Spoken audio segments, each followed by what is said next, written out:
வணக்கம். இந்த ஏப்ரல் மாதத்தை தலித் வரலாற்று மாதமாக நாம பேசுறோம், கொண்டாடுறோம். அந்த வகையில இன்னைக்கு மிக முக்கியமான நாள். 4/4/1906 என்பது நம்முடைய தலைவர் பாபா சாஹிப் அம்பேத்கர் அவர்களுடைய திருமண நாள். பாபா சாஹிப் அம்பேத்கரினுடைய போராட்ட வரலாறுகளை, சிந்தனைகளை, அவருடைய படிப்பு, பள்ளிக்கூடங்கள்ல அவர் எவ்வளவு சிரமப்பட்டார், எப்படியெல்லாம் தீண்டாமைக்கு உள்ளாக்கப்பட்டார்னு இப்படி பல வகையான பன்முக தன்மைகளை பற்றி வரலாறுகளை நாம தேடி தேடி படிச்சிருப்போம், அல்லது படிச்சவங்க சொன்னதை நம்ம கேள்விப்பட்டிருப்போம். எந்த வகையிலாவது பாபா சாஹிப் அம்பேத்கர் அவர்களை தெரிஞ்சுக்கிறதுக்கு நம்ம முயற்சி பண்ணிக்கிட்டே இருப்போம். ஆனா அவருடைய வாழ்க்கையை உயர்த்துவதற்கு உறுதுணையா சிலர் இருந்திருப்பாங்கல்ல, அவங்கள பத்தி நாம பெருசா பேசுறதே கிடையாது, விவாதிக்கிறதும் கிடையாது, அவங்கள பத்தி படிக்கிறதும் கிடையாது. பாபா சாஹிப் அம்பேத்கரினுடைய வாழ்க்கையில மிக முக்கியமானவங்களா நான் பாக்குறது அவருடைய அப்பா ராம்ஜி சக்பால் அவர்களும், அடுத்து இடஒதுக்கீட்டின் தந்தை சத்ரபதி சாகு மகாராஜ் அவர்களும், அடுத்து ரமாபாய். இந்த 3 பேர் பாபா சாஹிப் அம்பேத்கர் அவர்களுடைய வாழ்க்கையில மிக முக்கியமான நபர்களா நான் பாக்குறேன். அதுலயும் குறிப்பா 3வதா சொன்னேன் இல்லையா, பாபா சாஹிப் அம்பேத்கர் அவர்களுடைய மனைவி ரமாபாய் அவர்களுடைய காதல், தியாகம், பாபா சாஹிப் அம்பேத்கர் மேல அவங்க வச்சிருந்த அந்த புரிதலை பத்தி எல்லாம் நம்ம பேசுறதே கிடையாது. ஆனா பாருங்களேன், வட இந்தியாவுல ரமாபாய் அம்பேத்கர் அவர்களை பற்றி நிறைய பேசுறாங்க, விழாக்கள் எடுக்கிறாங்க.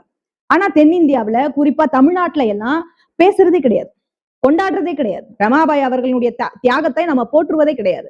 பாபா சாஹிப் அம்பேத்கர் அவர்களையே பெருசா தெரிந்து கொள்ளாதவர்கள் மத்தியில அவருடைய மனைவியை பத்தி எப்படி தெரிஞ்சு வச்சிருப்பாங்க அப்படின்னு ஒரு கேள்வி எனக்குள்ள இருந்தது. அந்த கேள்விக்கு விடை சொல்லுற மாதிரிதான் இந்த செய்திகளை உங்களோட நான் பகிர்ந்துக்கணும்னு நினைக்கிறேன். அந்த அடிப்படையில நிறைய செய்திகளை நான் தயாரிச்சு வச்சிருக்கிறேன். இந்த வீடியோவுல நிறைய செய்திகளை சொல்லணும்னு நான் நினைக்கிறேன். கொஞ்சம் லென்த்தா போகலாம், வீடியோ வந்து கொஞ்சம் பெரிய வீடியோவா போகலாம். நீங்க முழுமையா இந்த செய்திகளை கேட்கணும்னு நான் அன்போடு கேட்டுக்கிறேன். ஏன்னா நிச்சயமா இந்த வீடியோவுல வரக்கூடிய நான் சொல்லக்கூடிய செய்திகள் உங்களுக்கு மகிழ்ச்சியை, அன்பை, தலைவருடைய வெகுளித்தனத்தை, காதலை, அவருடைய குடும்ப வாழ்க்கையினுடைய துயரத்தை, ஆற்றாமையை, நம்முடைய உள்ளத்தை அசைத்து பார்க்கக்கூடிய செய்திகளை நான் சேகரித்து உங்களோட பேச இருக்கிறேன். அதனால முழுமையா நான் வாசித்த எனக்கு ஏற்பட்ட அத்தனை உணர்வுகளையும் உங்களுக்கு அப்படியே கடத்தணும்னு நான் முயற்சிக்கிறேன். இந்த வீடியோல வாங்க சொல்றேன். இந்தியாவுல பல தலைவர்கள் இந்த சமூகத்துக்காக உழைச்சிருக்கிறாங்க. ஆனா பாபா சாஹிப் அம்பேத்கர் அவர்களைத்தான் நாம உச்சபட்ச அடையாளமான தலைவரா நாம பார்க்கிறோம், கொண்டாடுறோம். ஏன்னா அவர்கிட்டதான் பன்முகத்தன்மையோட செயல்பட்டு இருக்கிறார். பாபா சாஹிப் அம்பேத்கர் அவர்கள் தான் பன்முகத்தன்மையோட செயல்பட்டு இருக்கிறார். எல்லா தளங்களையும் தன்னை நிரூபித்து காட்டிய ஒரு மாபெரும் தலைவர் பாபா சாஹிப் அம்பேத்கர் அவர்கள். தன்னை நிரூபித்து காட்டிய தலைவர் தன் வாழ்நாளில் மிகப்பெரிய துன்பங்களை மட்டும் அனுபவிச்சிருக்கிறார். அதாவது துன்பத்துக்கு மேல துன்பம். ஒருத்தருக்கு அடிப்பட்ட இடத்திலேயே அடிபடும்னு சொல்லுவாங்கல்ல, பட்ட இடத்திலே படும்னு சொல்லுவாங்கல்ல, அந்த மாதிரியான வாழ்க்கையினுடைய வெறுமையில தான் தலைவர் வாழ்ந்திருக்கிறார். அந்த சூழ்நிலையில கூட ஒருபோதும் இந்த சமூகத்தை கைவிடலைங்கிறது தான் அவருடைய சிறப்பா நான் பாக்குறேன். தன் குடும்பத்துல ஏற்பட்ட பொருளாதார நெருக்கடிகளாக இருக்கட்டும், அவருடைய வாழ்க்கையா இருக்கட்டும், அவருடைய தனிப்பட்ட வாழ்க்கையா இருக்கட்டும், குழந்தைகளினுடைய இறப்பா இருக்கட்டும், இதையெல்லாம் தாங்கிக் கொள்கிற ஒரு தூணா அன்றைக்கு அவருக்கு உற்ற துணையாக இருந்தது அன்னை ரமாபாய் அவர்கள் தான்.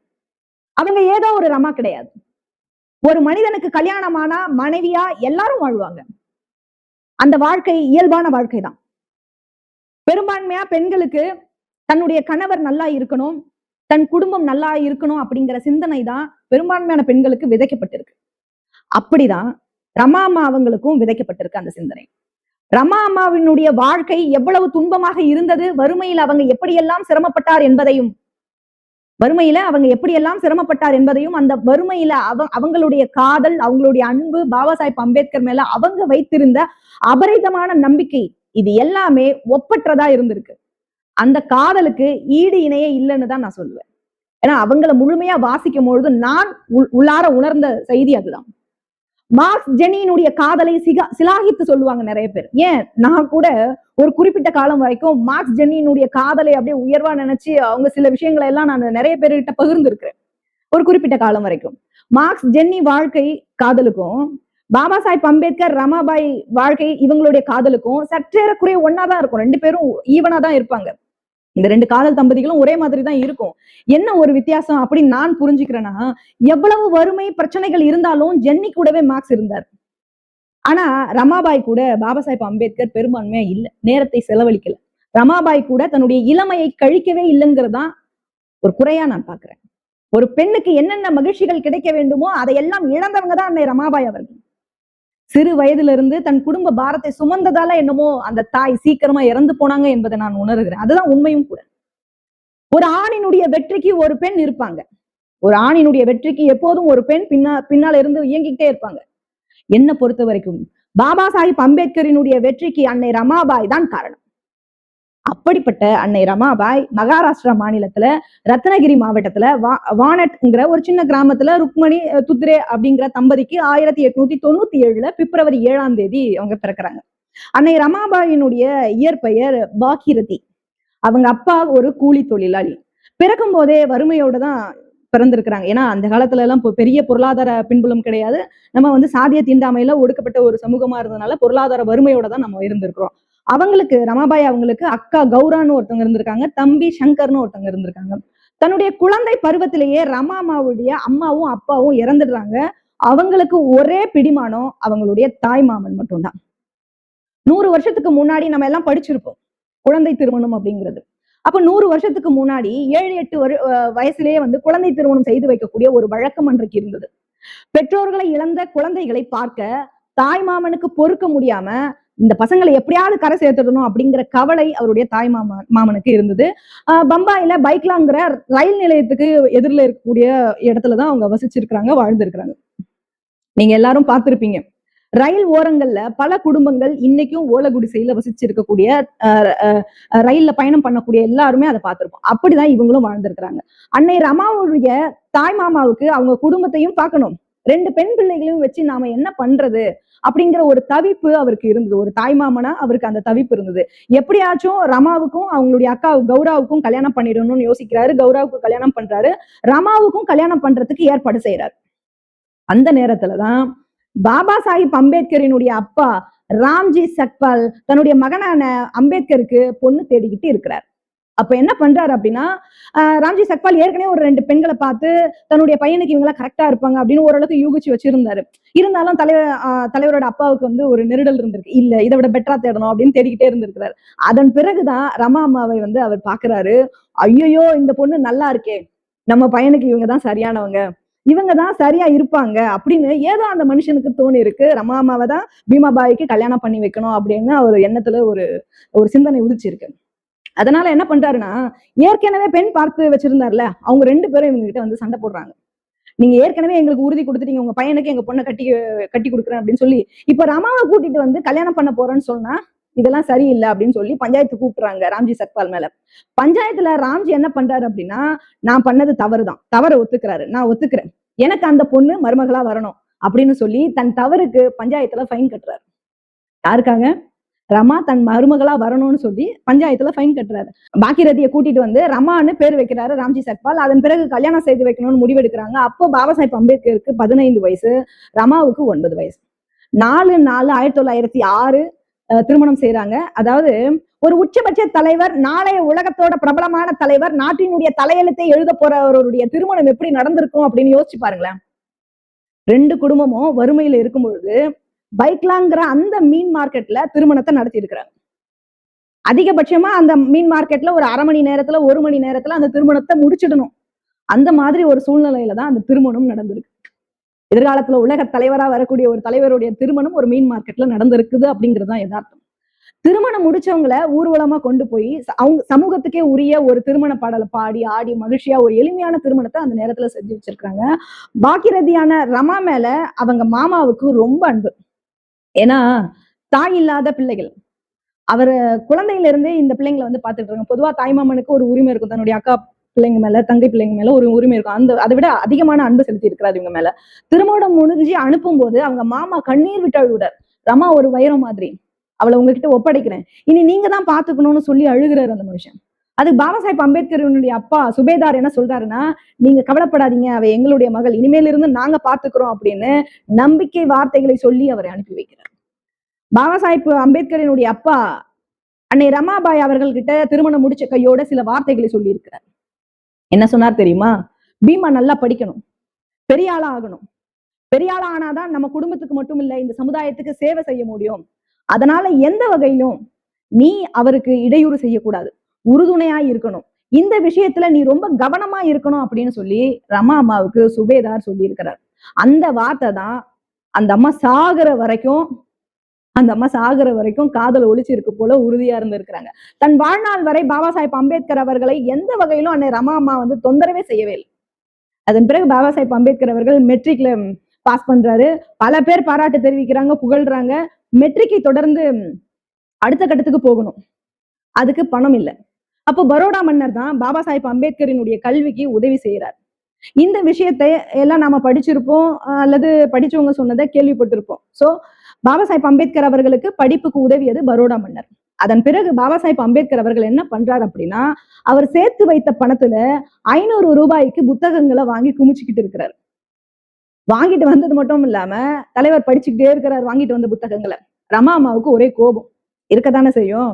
பாபா சாஹேப் அம்பேத்கர் கிட்ட கேக்குறாங்க, நீங்க புத்தகத்தையே படிச்சுக்கிட்டு இருக்கீங்களே, அப்படி என்னதான் இருக்கு அந்த புத்தகத்துல அப்படின்னு பாபா சாஹேப் கிட்ட கேக்குறாங்க. அதுக்கு பாபா சாஹேப் சொல்றாரு, எனக்கு புத்தகங்கள் படிக்கிறதுலதான் ஆர்வம் அதிகம். எனக்கு புத்தகங்களை படிக்கிறதுலதான் ஆர்வம் அதிகம். உடனே இதை கேட்ட உடனே ரமா அம்மா என்ன சொல்றாங்க, நீங்க புத்தகங்களை படிச்சுக்கிட்டே இருந்தா குடும்ப பொறுப்பை எப்ப பாப்பீங்க அப்படின்னு ஒரு டிஸ்கஷன் இவங்களுக்குள்ள நடந்துகிட்டே இருக்கு. ஏன் குடும்பத்தை கவனிக்க மாட்டீங்க, உங்களுக்கு எதுவுமே தெரியல. அவங்க என்ன சொல்றாங்க பாபா சாஹேப் கிட்ட, ஏன் குடும்பத்தை கவனிக்க மாட்டீங்க, உங்க குடும்ப நிர்வாகம் மற்ற எந்த விஷயமே உங்களுக்கு பெருசா தெரியவே இல்லை. புத்தகங்களை படிச்சுக்கிட்டே இருந்தா 500 ரூபாய்க்கு புத்தகம் வாங்கினா எப்படி, நீங்க அப்பாவாக போறீங்க, இப்பவாவது குடும்ப பொறுப்பா இருக்கணும் அப்படின்னு ரமா அம்மா சொல்றாங்க. அவங்க அப்படி சொன்னதும் தலைவனுக்கு ஒண்ணுமே புரியல, இன்ப அதிர்ச்சியில இருக்கிறாப்ல. ரமாமா நீங்க அப்பாவான ஆக போறீங்க அப்படின்னு சொன்னதும் தலைவருக்கு ஒண்ணுமே புரியல, இன்ப அதிர்ச்சியில இருக்கிறாரு. திரும்பவும் கேட்கிறாரு, என்ன சொல்ற ரமா அப்படின்னு திரும்ப கேட்கிறாரு.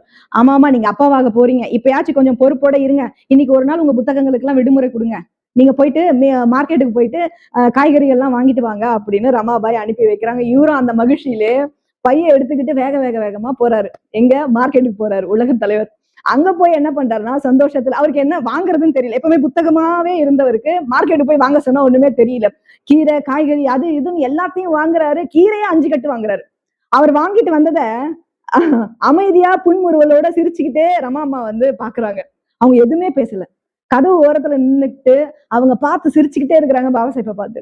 அப்ப அவருடைய பாபா சாஹேப்போட சகோதரர் அண்ணனுடைய மனைவி லட்சுமி பாய் வராங்க. அவங்க கிட்ட நியாயம் பேசுறாரு. பாருங்க, மார்க்கெட் போய் வாங்கிட்டு வந்துட்டேன், அப்புறம் என்ன வாங்கிட்டு வரலனாலும் குத்தம் சொல்றீங்க, வாங்கிட்டு வந்தாலும் குத்தம் சொல்றீங்க, இப்படி பண்ணா எப்படி அப்படின்னு ஒரு அன்பு சண்டையை வந்து தன்னுடைய அண்ணன் மனைவி இடத்துலயும் ரமா அவங்க கிட்டயும் பேசுறாரு பாபா சாஹேப் அம்பேத்கர்.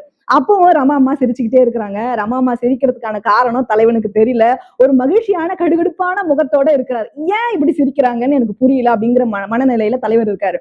அப்போ லட்சுமி பாய் என்ன சொல்றாங்கன்னா, இல்ல மாமா நீங்க வாங்கினதெல்லாம் சரிதான், யாராச்சும் ஒரே நாள்ல இவ்வளவு காய்கறிகளை வாங்கிட்டு வருவாங்களா, ஒரே நாள்ல இது எல்லாத்தையும் சாப்பிட முடியுமா, அடுத்த நாள் அழுகி போயிடாதா, இது இது இல்லாம உங்களை வந்து ஏமாத்திட்டாங்க, அழுகி போன மீனை வந்து உங்ககிட்ட கொடுத்துட்டாங்க, உங்களுக்கு வாங்கவே தெரியல, அதனாலதான் ரமா சிரிச்சுக்கிட்டே இருக்கா அப்படின்னு சொல்லி எல்லாரும் சிரிக்கிறாங்க. சிரிக்கிறாங்க. சிரிச்ச உடனே தலைவருக்கு அசிங்கமாயிடுது. மார்க்கெட்டுக்கு போய் நமக்கு வந்து ஒரு காய்கறி வாங்க தெரியலையே, ஒரு மீன் வாங்க தெரியலையே, எல்லாருமே நம்மள நையாண்டி பண்றாங்களே அப்படின்னு சொல்லிட்டு அசிங்கமாயிடுது.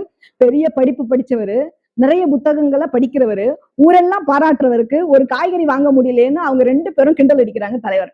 ஆனாலும் ரமா அம்மாவுக்கு ஒரு சின்னதா ஒரு சந்தோஷம் இருந்தது. தன்னுடைய கணவர் குடும்பத்து மேல தான் மேல ஏதோ ஒரு அக்கறை செலுத்திட்டாரு, தனக்கான நேரத்தை அவர் செலவழிச்சிட்டாரு அப்படிங்கிற ஒரு சந்தோஷம் ஒரு தாயான ரமாபாய் அவர்களுக்கு இருந்தது அன்றைய தேதிக்கு. 1 நாள் 2 நாள் தான் அவர் அப்படி இருப்பாரு, அவங்களுக்கு சந்தோஷமா இருந்திருக்கும் அப்படின்னு நான் நினைக்கிறேன். ஆனா அதுக்கு பின்னாடி அவர் என்ன சம்பவம் செய்ய போறாருன்னு அவங்களுக்கே தெரியாது. அவர் மாறிட்டாருன்னு இவங்க எல்லாம் நினைச்சுக்கிறாங்க. அவர் மாறக்கூடிய நபரா அப்படிங்கிறது எதிர்காலத்துல அவங்களுக்கு தெரிஞ்சிருக்கும் வைங்களேன். அதன் பிறகு 1912 யஷ்வந்த் பிறந்திருக்கிறாரு. அவங்க குடும்பத்துல முதல் குழந்தை பிறந்த சமயத்துல பெரிய மகிழ்ச்சியா இருந்திருக்கிறாங்க. ஆனா அந்த மகிழ்ச்சி கூட ரொம்ப நாள் நீடிக்கல. அன்னை ரமா அம்மாவுடைய ஆரோக்கியம் வந்து பலகீனமா இருந்ததுனால, அதனால அவங்களுக்கு பிறக்கக்கூடிய குழந்தைகள் எல்லாமே பலவீனமா தான் பிறந்திருக்கு. யஷ்வந்தும் பலகீனமா தான் இருந்திருக்கிறாங்க. போலியோ மாதிரியான உபாதை குழந்தைக்கு வந்திருக்கு. குழந்தையோட கால்களுக்கு வலு கிடையாது. பின்னால ரமா அம்மாவோட முயற்சினாலதான் அந்த குழந்தையோட கால் சரி செய்யப்பட்டிருக்கு. அவங்கதான் அந்த குடும்பத்தோட ஆணிவேராவே இருந்தது அவங்கதான். அதன் பிறகு பாபா சாஹேப் அம்பேத்கருக்கு பரோடா மன்னர் மூலமா ஸ்காலர்ஷிப் கிடைச்சு வெளிநாட்டுக்கு படிக்க போறாரு. வெளிநாட்டுல இருந்து அவர் கடிதம் எழுதுறாரு. என்ன கடிதம் எழுதுறாருன்னா, தலைவன் காதல் கடிதம் எல்லாம் எழுதியிருக்கிறாரு. எத்தனை பேர் படிச்சிருக்கீங்கன்னு தெரியாது. நான் படிச்சதை உங்ககிட்ட கடத்துறேன். அதுல ஒரு கடிதத்துல நம்ம கூட ஏற்கனவே ஒரு கடிதம் பேசியிருப்போம். வாய்ப்பு இருக்கிறவங்க அதை தெரிஞ்சுக்கணும்னு நினைக்கிறவங்க அந்த வீடியோவை பாருங்க. ரமா அம்மா பாபா சாஹிப் அம்பேத்கர் படிப்பதை எந்த வகையிலும் இவங்க டிஸ்டர்ப் பண்ணக்கூடாதுங்கிறதுல உறுதியா இருந்தாங்க. இப்படியும் மனைவி இருப்பாங்களான்னு நினைக்கிற மாதிரி தான், நம்முடைய நெஞ்சை உழுக்கிற மாதிரியான சம்பவங்கள் தான், உண்மை சம்பவங்களை தான் இப்ப நான் சொல்ல போறேன். கேளுங்க. வறுமை பயங்கரமா தாண்டவம் ஆடுது. வறுமை ரமாபாய் குடும்பத்துல பயங்கரமா தாண்டவம் ஆடுது. பாபா சாஹிப் அம்பேத்கர் சொல்றாரு, என்கிட்ட காசு இல்ல, நீ எப்படி குடும்பத்தை நடத்த போற ரமான்னு கடிதத்துல எழுதுறாரு. நான் ரெண்டு ரொட்டி துண்டுகளை சாப்பிட்டு வாழ்றேன், எனக்கு என்ன சொல்றதுன்னே தெரியல. நான் 2 ரொட்டி துண்டுகளை சாப்பிட்டுட்டு வாழ்றேன், எனக்கு என்ன சொல்றதுன்னு தெரியல. ஆனா நீ நம்பிக்கையான நபர்னு எனக்கு தெரியும், நான் கேள்விப்பட்டேன். நீ சாணி எல்லாம் பொறுக்கிதான் குடும்பத்தை நடத்துறேன்னு நான் கேள்விப்பட்டேன். எனக்கு என்ன சொல்றதுன்னே தெரியல ரமா. நீ அற்புதமானவள், உன்னாலதான் நான் இங்க படிக்கிறேன், நீ இல்லைன்னா நான் இல்லை அப்படின்னு சொல்லி அவர் உருக்கமா தன்னுடைய வழிகளை கடிதமா எழுதுறாரு. ரமா அம்மாவுக்கு பாபா சாஹிப் அம்பேத்கரினுடைய அண்ணனோட மனைவி லக்ஷ்மி தான் ஒரே துணை. இவங்க 2 பேரும் நெருக்கமான நண்பர்கள். குடும்ப வறுமைக்காக லக்ஷ்மி பாய் கிட்ட என்ன சொல்றாங்க அப்படின்னா, மாட்டு சாணத்தை எடுத்து வித்தோம்னா நமக்கு காசு கிடைக்கும், நம்ம குடும்பத்தினுடைய வறுமை கொஞ்சமாச்சும் மாறும் அப்படின்னு ரமா அம்மா சொல்றாங்க. அன்னை ரமா சொன்னதை கேட்ட லக்ஷ்மி பாய் என்ன சொல்றாங்க அப்படின்னா, உன் வீட்டுக்காரர் பெரிய படிப்பெல்லாம் படிக்கிறாரு, 4 பேரு சாஹேப்பினுடைய மனைவி இப்படி சாணி எடுக்கிறதா ஊர் உலகம் பார்த்தா என்ன சொல்லும் அப்படின்னு லக்ஷ்மி அம்மா கேக்குறாரு. அதுக்கு அன்னை ரமாபாய் சொல்றாங்க, நமக்கு வேற வழி இருக்குதா? இதை விட்டா வேற வழி இருக்கா? நம்ம குழந்தைகளுக்கு ஒருவேளை உணவாச்சு நம்ம கொடுக்க வேணாமா? நம்முடைய மாமனாருக்கும் உடம்பு சரியில்லை, அவரும் படுத்த படுக்கையா இருக்கிறாரு. அவர் படிக்கிறத எந்த வகையிலும் நான் தொந்தரவு செய்யக்கூடாதுன்னு நினைக்கிறேன். படிக்கிறவர்கிட்ட நான் எப்படி போய் காசு கேட்க முடியும்? இந்த பிரச்சனைக்கு மாற்று வழி என்ன இருக்கு? இந்த வறுமையிலிருந்து நாம மீளுவதற்கு மாற்று வழி என்ன இருக்கு? நமக்கு இதுதானே தெரியும், இதை செய்வோம், நீ எனக்கு ஒத்துழைப்பாயிரு, நாம விடியற் காலையில போயிட்டு எல்லாத்தையும் எடுத்துட்டு வருவோம் அப்படின்னு அந்த தாய் சொல்றாங்க. அந்த சாணிகளை வரட்டிகளை விற்று அதுல வரக்கூடிய பணத்துலதான் அவங்களுடைய குடும்ப வாழ்க்கையை ஒருவேளை உணவை அவங்க நிறைவு செய்திருக்கிறாங்க அன்னை ரமாபாய் அவர்கள். நீங்க யோசிச்சு பாருங்க, அந்த காலத்துல உச்சபட்சமான ஒரு படிப்பை கொலம்பியா பல்கலைக்கழகத்துல ஒரு தலைவர் படிக்கிறார். பாபா சாஹிப் அம்பேத்கரை ஊரே பாராட்டுறாங்க. ஆனா அவருடைய குடும்பம் இப்படி வறுமையில வாழுறாங்க. வெளியில தெரியக்கூடாதுங்கிறதுக்காக அந்த தாய் விடியற் காலையிலேயே அந்த வேலையை அவங்க செய்ய ஆரம்பிக்கிறாங்க. அப்படிதான் அந்த சாணி உருண்டைகளை வித்து பொருளாதார தேவைகளை அன்றைக்கு சரி செய்துக்கிட்டாங்க அந்த தாய். அந்த சமயத்துலதான் பாபா சாஹிப் அம்பேத்கர் அவர்கள் படிப்பை முடித்து விட்டு வராரு. அவர் கையில ஒரு வேலை இருக்கு. இந்த வேலையினால நம்முடைய வாழ்க்கை சுபிட்சமாக போகிறது அப்படிங்கிற ஒரு மகிழ்ச்சி அன்னை ரமாபாய் அவர்களுக்கு இருக்கு. அன்றைய தேதிக்கு பாபா சாஹிப் அம்பேத்கர் அவர்களுக்கு 450 ரூபாய் சம்பளம். முதல் மாத சம்பளத்தை அன்னை ரமா அவர்கள் கையில கொடுக்கிறாரு. அவங்க ரொம்ப மகிழ்ச்சியா ஆகுறாங்க. இவ்வளவு பெரிய தொகையை தன்னுடைய கணவர் முதல் சம்பளத்தை தன்னிடத்துல கொடுக்கும் பொழுது எந்த மனைவியாக இருந்தாலும் இன்புற்றுதானே ஆக வேண்டும். அந்த சம்பளத்தை எண்ணி பார்க்க சொல்றார் பாபா சாஹிப். அவங்க மாமனாருடைய படத்துக்கு முன்னாடி அந்த பணத்தை வச்சு வணங்குறாங்க. எனக்கு இந்த மாத செலவுக்கு 50 ரூபாய் கொடுத்தா போதும் அப்படின்னு தன்னுடைய மனைவி கிட்ட இருந்து வாங்குறாரு பாபா சாஹிப். மீதி இருக்கிற பணத்தை என்ன பண்றாங்க அப்படின்னா, ரமாமா வீட்டுல இருக்கிற எல்லாருக்கும் துணி வாங்கிடுறாங்க. அதை பார்த்ததும் பாபா சாஹிப் சொல்றாரு, நீ என்ன எல்லா காசையும் செலவு பண்ணிட்டியா அப்படின்னு ரமாமாவை பார்த்து கேட்கிறாரு. இல்லைங்க, நான் நம்ம வீட்டுல இருக்கிறவங்களுக்கு தான் துணி எல்லாம் வாங்கினேன், எனக்கு எதுவுமே நான் வாங்கிக்கல அப்படின்னு பாபா சாஹிப் கிட்ட சொல்றாங்க. உடனே அவர் என்ன கேட்கிறாருன்னா, நீ ஏன் வாங்கல, உனக்கு ஏன் துணி வாங்கிக்கல நீ? உடனே இந்த அம்மா, நான் ஏன் வாங்கணும், நான் எதுக்கு வாங்கணும், எனக்கு இருக்கிறதே போதும், இந்த துணிகளே நான் போட்டுக்கிறேன் அப்படின்னு சொல்ல, இல்ல நீ சேலை வாங்கிக்கோ, சேலை வாங்க, மத்தவங்களுக்கு எல்லாம் வாங்கின, நீ வாங்கிக்காம இருந்தா எப்படி, நீ வாங்கிக்கோ அப்படின்னு தலைவர் சொல்ல, உடனே அந்த அம்மா, எனக்கு சேலை எல்லாம் வாங்கி கொடுக்கணும்னா நீங்க வாங்கி கொடுங்க, நான் எதுக்கு வாங்கணும் அப்படி, அதாவது அவர் வாங்கி கொடுக்கணும்னு இந்த அம்மா சிக்னல் கொடுக்குறாங்க. உடனே இவரு, நான் ஏன் வாங்கணும் அப்படின்னு வெறப்பா விரைச்சுக்கிட்டு, சரி நான் வாங்கி தரேன், ஆனா அந்த புடவை அதிக விலையாதான் இருக்கும், பரவாயில்லையா அப்படின்னு ரமாமா கிட்ட கேட்கிறாரு. உடனே ரமாமா சொல்றாங்க, அதெல்லாம் உங்க விருப்பம், அதெல்லாம் உங்க விருப்பம் அப்படின்னு சொன்ன உடனே பாபா சாஹிப் அம்பேத்கர் அவர்கள் என்ன பண்றாங்க, ரமாபாய் அவர்களுக்கு சேலைகளை வாங்கி கொடுத்து அவர்களை இன்பமா ரொம்ப அன்பா அவங்கள பாத்துக்கிறாங்க. தலைவனும் தலைவியும் காதல் வயப்பட்டு ஒரு செல்ல சண்டை போட்ட சம்பவமா தான் நான் இதை பாக்குறேன். புடவை வாங்கி கொடுக்கணும், தன் கணவர் கையால தனக்கு புடவை கிடைக்கணும் அப்படின்னு அந்த அம்மா ஒரு மோட்டிவ் பண்ணி அந்த விஷயத்த பண்ணதாதான் நான் புரிஞ்சுக்கிறேன். பாபா சாஹிப் அம்பேத்கர் எல்லா புகைப்படத்திலயும் உருன்னு தான் இருப்பார். பெரும்பாலும் சிரிக்கவே மாட்டாரு. சிரிச்ச மாதிரி புகைப்படமே ரொம்ப சொற்பமா தான் இருக்கும். நான் சொன்னதை கவனிச்சிருந்தீங்கன்னா உங்க எல்லாருக்குமே தெரியும். ஏன்னா இந்த சமூக சூழல் அப்படி அதை எதிர்கொள்ள வேண்டிய கட்டாயம் அவருக்கு இருந்தது. அப்படிப்பட்டவரு ரமா அம்மாவோட காதலா எப்படி கலாட்டா பண்ணியிருக்காரு அப்படிங்கிற ஒரு சம்பவத்தை தான் நான் சொல்ல போறேன். நான் சொல்ல போற விஷயம் மேக்சிமம் எல்லார் வீட்லயும் ஏதோ ஒரு இதுக்கு ரிலேட்டடா நடந்திருக்கும் அப்படின்னு நான் நம்புறேன். என்ன அப்படின்னா, ஒரு நாள் பாபா சாஹேப் அம்பேத்கர் சொல்றாரு, நான் நிறைய படிச்சுக்கிட்டு இருக்கிறேன். 4 பேர் என்ன கேலி பண்ண மாட்டாங்களா? ம் 4 பேர் என்ன கேலி பண்ண மாட்டாங்களா? நீ இவ்வளவு படிக்கிற, உன் பொண்டாட்டி படிக்கவே இல்லையேன்னு என்ன கிண்டல் பண்ண மாட்டாங்களா? மற்றவங்க என்ன விமர்சிக்க மாட்டாங்களா? அதனால நீ படிக்கணுங்கிறதான் என்னுடைய எண்ணம் அப்படின்னு தன்னுடைய எண்ணத்தை பாபா சாஹேப் அம்பேத்கர் அவர்கள் ரமா அம்மா கிட்ட சொல்றாரு. உடனே ரமா அம்மா, ஐயோ அதெல்லாம் வேணாம், எனக்கு வராது. நான் ஒரு மனைவியா உங்களுக்கு என்ன பண்ணணும்? அதுதான் என்னுடைய வேலை. அதுக்கு நான் என்னவோ அதை செய்யறேன். அதை சொல்லுங்க, நான் செஞ்சிடுறேன். எனக்கு இதெல்லாம் ஒத்து வராது அப்படின்னு இவங்க சொல்லுவோம். உடனே தலைவர் என்ன சொல்றாருன்னா, இப்படி சொன்னா எப்படி? நான் உனக்கு ஒரு காதல் கடிதம் எழுதுனா நீ எப்படி படிப்ப? நான் உனக்கு ஒரு காதல் கடிதம் எழுதுனா நீ எப்படி படிப்ப? நான் பர்சனலா எழுதுவேன். என்னது? நோட் பண்ணுங்க. பர்சனலா. நான் பர்சனலா எழுதுவேன். உனக்கு பர்சனல்னு ஒரு வார்த்தை இருக்கு. அது உனக்கு தெரியுமா? வெளிநாட்டுல எல்லாம் பர்சனல்னா கணவன் மனைவிக்குள்ள ரகசியமா சில விஷயங்களை பேசிக்கிறது தான் பர்சனல் அப்படின்னு விளக்கம் கொடுக்குறாரு. அப்போ உனக்கு நான் எழுதுறது எல்லாம் இன்னொருத்தர் மூலமா கேட்டு தெரிஞ்சுப்பியா? நான் உனக்கு பர்சனலா சில விஷயங்களை கடிதங்கள் எழுதும் பொழுது இன்னொருத்தவங்க படிக்க விட்டு அதை நீ கேட்டுப்பியா? நான் ஒரு கடிதம் எழுதுறேன்னா நீ இன்னொருத்தரை படிக்க வச்சு அந்த ரகசியம் எல்லாம் அவங்களுக்கும் தெரியணுமா அப்படின்னு தலைவர் கேட்கிறாரு. மனுஷன் கேட்கறது கூட நியாயம் தானே. அன்னைக்கு இருந்த ஒரே போக்குவரத்து கடிதம் மட்டும் தானே. அப்போ உடனே ரமாமா, எனக்கு அதெல்லாம் வராதுங்க அப்படின்னு அழுத்தமா சொல்றாங்க. உடனே இவரு வராதுன்னா எப்படி? என்ன ஊர்ல சாக பெரிய படிப்பு படிச்சுட்டான், தன் மனைவிக்கு கூட படிக்க வைக்க முடியல அப்படின்னு சொல்ல மாட்டாங்களா? நல்லா இருக்குமா என்ன இப்படி எல்லாம் 4 பேர் கேட்கறது? அதனால நீ படிக்கணும். உனக்கு வேணா நான் உனக்கு புரியுற மாதிரி ஒரு கதை சொல்றேன். ஒரு உண்மை கதையை சொல்றேன் உனக்கு. கேளு, நீ நல்லா கேளு. நம்ம பையனுக்கு நான் ஏன் யஷ்வந்த்னு பேர் வச்சேன் தெரியுமா உனக்கு? அப்படின்னு கேட்கிறாரு. என்னுடைய குரு யாருன்னா மகாத்மா ஜோதிராவ் புலே, அவருடைய மனைவி சாவித்ரிபாய் புலே. என்னுடைய குரு மகாத்மா ஜோதிராவ் புலே, அவருடைய மனைவி சாவித்ரிபாய் புலே தான். ஜோதிராவ் புலே தன் மனைவிக்கு படிப்பை சொல்லி கொடுத்து அவங்கள ஒரு ஆசிரியர் தகுதிக்கு உயர்த்தி அவங்க என்ன பண்ணிருக்காங்கன்னா பெண்களுக்கு எல்லாம் கல்வி கொடுத்தாங்க. பெண்கள் எல்லாம் படிக்கணும்னு அவங்க பாடுபட்டாங்க. சாவித்ரிபாய் பூலேவே இந்த சமூகமே சாணி எடுத்து அடிச்சுது. அவங்க பள்ளிக்கூடம் போகும்போது 2 சேலைகளை எடுத்துட்டு போயிட்டு சாணி அடிச்ச சேலையை கழட்டிட்டு நல்லா இருக்கிற சேலையை உடுத்திக்கிட்டு தான் பள்ளிக்கூடத்துல மற்ற பெண்களுக்கு அவங்க படிப்பு சொல்லி கொடுத்தாங்க. இப்படி எல்லாம் அவங்க கஷ்டப்பட்டு பெண்களுக்கு படிப்பு சொல்லி கொடுக்க வேண்டிய தேவை என்ன?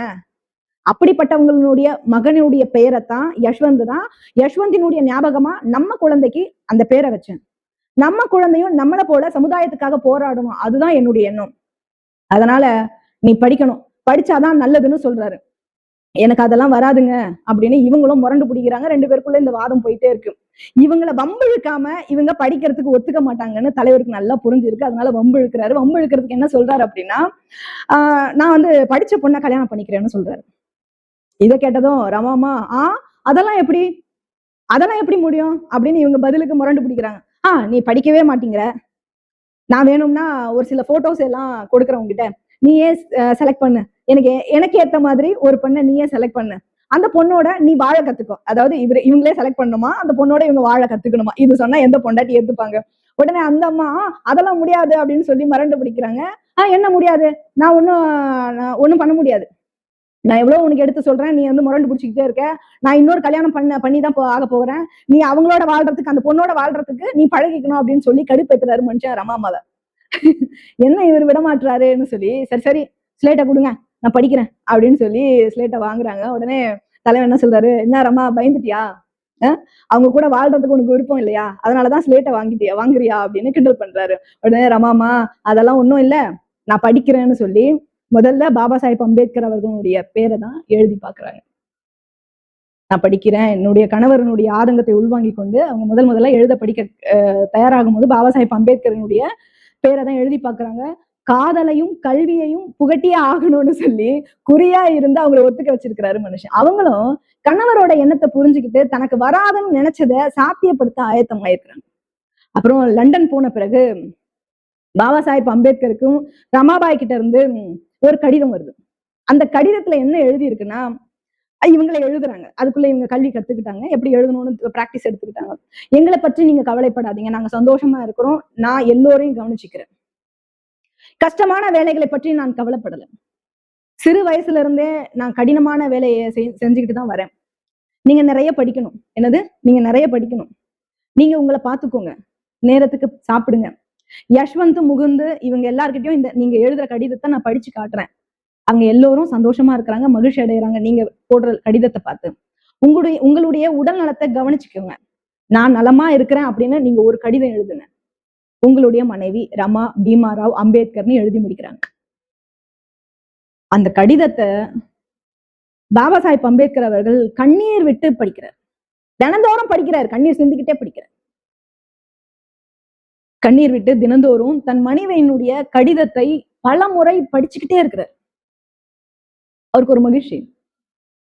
தனக்காக, தன்னுடைய நேசிப்புக்காக தன்னுடைய மனைவி படிக்க கத்துக்கிட்டாங்க, எழுத படிக்க கத்துக்கிட்டாங்க அப்படிங்கிற ஒரு மகிழ்ச்சி அவருக்கு தெரியும். இருந்தாலும் வறுமையில கூட தன் கஷ்டத்தை சொல்லலங்கிறது தான் பாபா சாஹிப் அம்பேத்கர் அவர்களுடைய கண்ணீருக்கான காரணமா இருக்கு. ஒரு வரி கூட நான் கஷ்டப்படுறேன், சோறு இல்ல, துணி இல்ல, மணி இல்ல, எதையுமே சொல்லல அந்த அம்மா. இவ்வளவு வறுமையிலும் துன்பத்திலும் அத்தனை பட்டங்களை அவர் எப்படி படிச்சாருன்னு நமக்கு இன்னைக்கு நினைச்சு பார்த்தா ஆச்சரியமா இருக்கு. பாபா சாஹிப் அம்பேத்கர் அவர்களோட வாழ்க்கையோட கொடூரம் என்ன அப்படின்னா, கங்காதரர்னு ஒரு குழந்தை இறந்து போகுது, ரமேஷ்னு ஒரு குழந்தை இறந்து போகுது, இந்துங்கிற ஒரு குழந்தை இறந்து போகுது. அந்த தாய் எவ்வளவு வேதனைப்பட்டிருப்பான். புத்திர சோகம்ங்கிறது மிகப்பெரிய ஒரு சோகம், தாழ முடியாத ஒரு சோகம். சொல்லி அழ கணவர் உடன் இல்ல, தேற்றிக்கொள்ள ஆள் இல்லாம எவ்வளவு சோகத்துல இருந்திருப்பாங்க அந்த தாய். இன்னைக்கு நினைச்சு பாக்குறேன், நான் ஒரு தாயா இன்னைக்கு நினைச்சு பார்த்து அத வேதனை அடைகிறேன். எப்படி தாங்கியிருப்பாங்க. பாபா சாஹிப் அம்பேத்கருக்கு ஒரு குழந்தை பிறக்கிறாங்க. அந்த குழந்தைக்கு ராஜரத்னான்னு பேர் வைக்கிறாங்க. அந்த ராஜரத்னா மேல அதிக பாசத்தை வைக்கிறார். ஏன்னா பாபா சாஹிப் அம்பேத்கர் குடும்பத்தோட இருக்கிறார். அப்பெல்லாம் படிப்பெல்லாம் முடிச்சுட்டு குடும்பத்தோட டைம் ஸ்பெண்ட் பண்ணி வேலை அப்படின்னு இருக்கிற காலகட்டம். ராஜரத்னாங்கிற குழந்தை பிறக்கும் போது ரொம்ப மகிழ்ச்சியா இருக்கிறாரு. கூடவே இருந்து குடும்பத்தோட குழந்தைய வளர்க்கிறாரு. தினந்தோறும் அந்த குழந்தைய கொஞ்சுறது, அந்த குழந்தை கூட விளையாடுறதுங்கிற நேரத்தை அவர் செலவழிச்சாரு. ஆனாலும் அவருடைய குழந்தைகள் என்னமும் பலவீனமாவே பிறக்கிறாங்க. இதுல யஷ்வந்த் மட்டும்தான் பலவீனமா பிறந்தாலும் அவர் மட்டும்தான் உயிர் தப்பிச்சார். அவர் மட்டும்தான் எஞ்சி இருந்தார். ஒரு சில நாட்கள்ல ராஜரத்னாங்கிற குழந்தை இறந்துடுறான். குழந்தையோட இறப்பை தாழ முடியாத துயரத்தை பாபா சாஹிப் அம்பேத்கருக்கு தந்திருக்கு. குழந்தைகளோட இறப்பு ரமா அம்மா எப்படி தாங்கிட்டு இருந்தாங்க அப்படின்னு எனக்கு தெரியல. எவ்வளவு வறுமை இருக்கட்டும், பெற்ற தாய்க்கு தன் குழந்தை தன் கண் முன்னே இறக்கிறது எந்த தாயாலும் ஏற்றுக்கொள்ள முடியாது. குழந்தைகளோட இறப்பு, கணவன் அருகில் இல்லாம, குடும்ப வறுமை, இது எல்லாம் தான் சின்ன வயசுலயே அவங்க இறந்து போறதுக்கு காரணமா இருந்திருக்கு. ஏன்னா அந்த துன்பத்தை ஒரு பெண்ணாக, ஒரு தாயாக ஏத்துக்கவே முடியாது. குழந்தைகளை பராமரிக்க முடியலங்கிற அந்த துன்பம் இருக்குல்ல, என் குழந்தைக்கு நான் 3 வேளை சோறு கொடுக்க முடியலங்கிற அந்த ஏக்கம் இருக்குல்ல, அந்த ஏக்கமும் துன்பத்தையும் ஏத்துக்கவே முடியாது எந்த தாயாலும். அப்படிதான் கடைசியா பிறந்த ராஜரத்னா குழந்தை மேல அளவில்லா அன்பை வச்சிருந்திருக்கிறார் பாபா சாஹிப் அம்பேத்கர் அவர்கள். இறந்த உடனே அந்த குழந்தைய தன் மடியில போட்டுக்கிட்டு மார்ல அடிச்சு அழுது இருக்கிறார் பாபா சாஹிப் அம்பேத்கர். அவர் எல்லையற்ற துன்பத்தை அனுபவிச்சிருக்கிறார். அந்த ராஜரத்னாவினுடைய இறப்பு அவரால் தாங்கிக்கவே முடியல. பாபா சாஹிப் அம்பேத்கர் தன் வாழ்க்கையில எந்த குழந்தையும் நிக்கல. பராமரிக்க முடியலங்கிற துயரம் அவரை வாட்டி வதச்சி எடுத்திருக்கு. ரமாவுக்கு எப்படி நான் பதில் சொல்ல போகிறேன் அப்படின்னு இருந்திருக்கிறார். அதன் பிறகு 1928 மகத்குல போராட்டம் நடக்குது.